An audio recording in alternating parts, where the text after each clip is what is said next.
ही देर पहले गुलाम नबी आजाद मीडिया से रूबरू हुए और सीधे सीधे मोदी सरकार पर उन्होंने निशाना साधा, ये कहते हुए कि दरअसल सुब्रमण्यम स्वामी जो कुछ भी कर रहे हैं वो सीधे नरेंद्र मोदी के इशारे पर कर रहे हैं। फिलहाल स्टूडियो में हमारे साथ दो खास मेहमान जुड़े हुए हैं। प्रदीप गुप्ता जी हमारे साथ, वरिष्ठ पत्रकार, और इसके साथ ही ऋषि मल्होत्रा जी जो कि वरिष्ठ वकील हैं, वो भी हमारे साथ जुड़े हुए हैं। प्रदीप जी, सबसे पहले आपका मैं रुख करना चाहूंगी। प्रदीप सिंह जी हमारे साथ, माफ कीजिएगा। प्रदीप जी, आपसे महत्वपूर्ण सवाल, गुलाम नबी आजाद सामने आते हैं और उसके बाद सीधे सीधे मोदी सरकार को कटघरे में खड़ा करते हुए कि सुब्रमण्यम स्वामी को जेड कैटेगरी की सुरक्षा दी गई, उनको सरकारी आवास दिया गया और जो कुछ भी वो कर रहे हैं वो सब कुछ मोदी के इशारे पर, ये क्या दर्शाता है? देखिए, कांग्रेस के लोगों को पता होगा कि एक समय सुब्रमण्यम स्वामी उनके भी करीब थे, राजीव गांधी के बड़े अच्छे दोस्त थे। 1999 में अटल बिहारी वाजपेयी की सरकार गिरवाने में सबसे बड़ी भूमिका डॉक्टर स्वामी की थी, और कांग्रेस से मिलकर, बिल्कुल सोनिया जी के साथ और जयललिता के साथ, वो सबको पता है। एक बात। दूसरी बात, सिक्योरिटी थ्रेट के आधार पर लोगों को सरकारी बंगले मिलते रहे हैं जी। उसमें प्रियंका गांधी भी हैं, बिल्कुल, जो कहीं से सांसद नहीं है, राजनीति में नहीं है, लेकिन सिक्योरिटी थ्रेट है, इस वजह से उनको सरकारी बंगला मिला हुआ है। एक चीज हुई। दूसरी, जब ये पिटीशन उन्होंने फाइल की थी, ये शिकायत अदालत में लेकर गए थे जनवरी 2013 में, तब वो बीजेपी के सदस्य नहीं थे।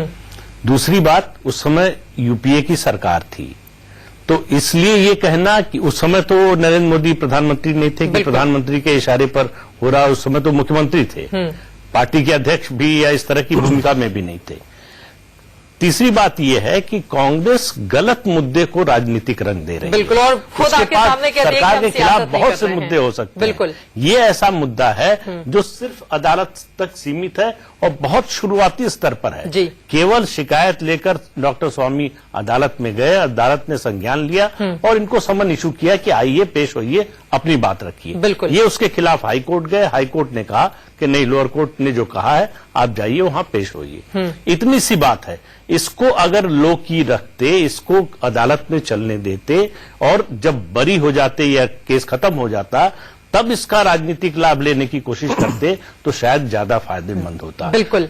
चलते हैं सीधे हम पटियाला हाउस कोर्ट, जहां से आंचल आनंद मेरी सहयोगी इस वक्त जुड़ चुकी हैं। आंचल, 1 घंटे 40 मिनट का और इंतजार, और उसके बाद तस्वीर पूरी तरह से साफ हो जाएगी। फिलहाल ये बताइए, कोर्ट परिसर में किस तरह के इंतजामात और क्या कुछ आज कोर्ट में होना है?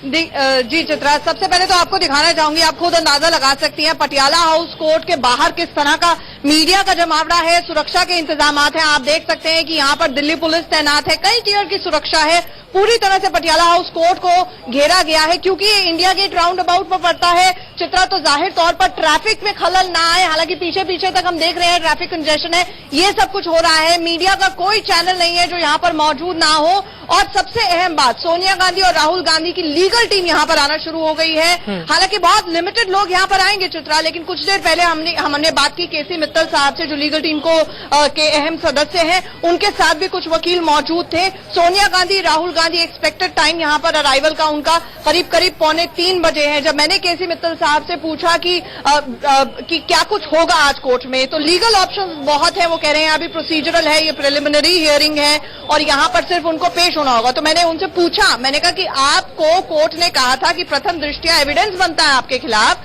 आपको समन किया गया है, पहली ओपनिंग लाइन क्या होगी? तो उन्होंने कहा कि नहीं, हम जो कोर्ट में होगा आपको बाद में बताएंगे। तो पत्ते नहीं खोलने की कोशिश है यहाँ पर, लेकिन जैसे ही मैंने पूछा कि आप उनकी लीगल टीम का हिस्सा है, राहुल गांधी, सोनिया गांधी को जेल जाने देंगे, तो उन्होंने कहा किसी की हिम्मत नहीं है। आंचल, दोबारा आपका हम रुख करेंगे, ऋषि मल्होत्रा जी के पास भी मैं जाऊंगी, और आंचल ने बातचीत की है केसी मित्तल साहब से, वो बातचीत भी अपने दर्शकों को हम सुनवाएंगे, लेकिन उसके पहले एक छोटा सा ब्रेक। इस बड़ी खबर पर इंडिया न्यूज की नजर लगातार बनी हुई है।